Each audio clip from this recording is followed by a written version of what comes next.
OK, takže čau lidi, tady je Don a vítám vás u dalšího videa. V tomto videu bych vám rád ukázal, jak se dá vyrobit praskačka z papíru, tak se podle mě usaďte a jdeme na to.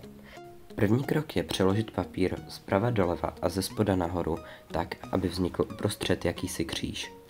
Při druhém kroku ohneme všechny rohy k prostřední půlicí čáře. Dále papír přehnete spodní stranou nahoru a nyní postranní rohy přehnete podél prostřední čáry a otočíte. Poté už jenom praskačku přeložíte a máte hotovo. A nakonec tady máme takový malý test.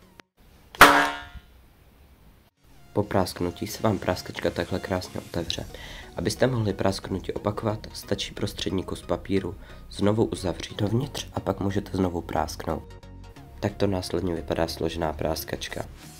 Nikdy nezapomeňte práskačku po prásknutí zavřít, jinak vám nebude fungovat a vždycky při prásknutí práskačku držte takhle, těmito dvěma rohy vepředu dolů. No a to bude všechno pro tohleto video. Doufám, že se vám video líbilo, pokud ano, můžete dát like a já se na vás těším u dalšího videa. Mějte se hezky a zatím čau.